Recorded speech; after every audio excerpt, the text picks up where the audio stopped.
Mr. President, you said you put the goal at 100 million vaccines. Thank you, guys. Is that high enough? Shouldn't you set the bar higher? That's basically where the U.S. is right now.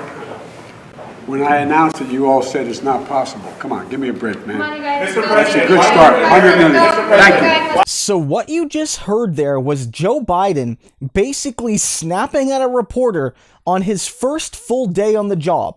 All because that reporter suggested he might be more ambitious when it comes to getting the vaccine to the American people. Basically, he said, look, your goal is 100 million vaccines over 100 days. But we're almost at that, so isn't your plan maybe not ambitious enough? And Biden's like, when we first said it, it was deemed impossible. Come on, man, give me a break. Come on, Jack, basically. And then they were all ushered out of the room. That was the last question, basically. So Biden sort of snapped at a reporter. He didn't scream, but he was pretty aggressive in his response. And then the meeting ended, probably because he didn't like the question. He didn't like being questioned. And we have to be clear that it's not an unreasonable question to ask, because while I get that Donald Trump has put Joe Biden in many ways in a difficult position, I would not want to have to follow Donald Trump in terms of running a country or running anything, if I'm being honest. He's not going to really leave you in a great position. Nonetheless, if Donald Trump in his failed leadership can get you to around 912,000 vaccines a day with basically no plan, then certainly you should be able to fairly quickly, with a plan, get above 1 million a day. That maybe you're not there right now because it takes time to ramp up, but by the end of the 100-day period, you should be able to average enough to erase deficits in the earlier part. 100 million over 100 does not necessarily mean right away you hit exactly 1 million every day. You could be under if you're over later. And CNN's been reporting this, that Donald Trump has basically no plan, and so therefore what's been happening right now has been happening without any plan, which means any sort of good plan should do better, and significantly better. It says here, newly sworn in President Joe Biden and his advisors are inheriting no coronavirus vaccine distribution plan to speak of from the Trump administration, sources tell CNN, posing a significant challenge for the new White House. And again, I don't doubt that. But if the bar is so low, then you can clear it easier.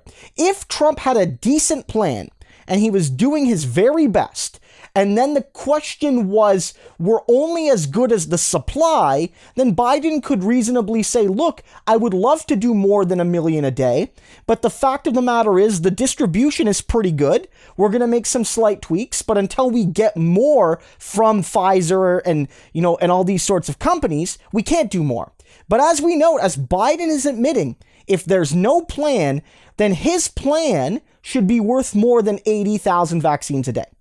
But the bigger point here is it's less about this particular question, and it's more about one of the chief concerns people should have about Biden, even if they supported Biden, right? Even if they were a Biden supporter, even if they were a strategic Biden supporter, aka I don't like Trump or Biden, but I have to vote for one of them, or if you were an affirmative Biden supporter, saying you liked him or you loved him, he is not good at handling criticism. He's not. He's really, really not.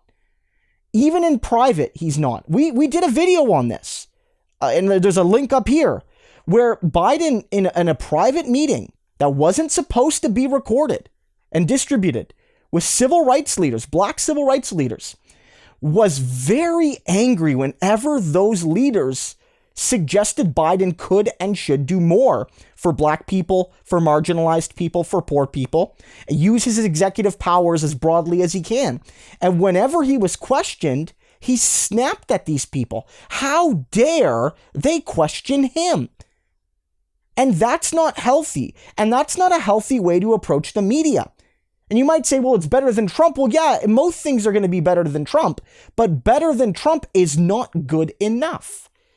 And if this is your approach to the media on a fairly easy question on day one, on your first full day, what's it gonna be like 3 years from now with tougher questions? When you no longer have the ability to reference the previous regime, really. I don't think it's good. Look, there's a lot of goodwill from the media towards Biden. In fact, you might say, if anything, the media is likely to treat the Biden administration too easily over the next few weeks because everyone's still with residual shock from Trump. And so, if anything, Biden's going to get some kid glove treatment. And he still has difficulty handling it. This should concern people because when it comes to communicating a vision and when it comes to preparing yourself for the 2022 midterms, a president who on day one is already snapping at the media is not going to give confidence to the sort of median voter that made him president in those close swing states. And I think the Democrats need to realize that Joe Biden thinking he has all the answers and deserves to take no questions is not the look that Americans want to see.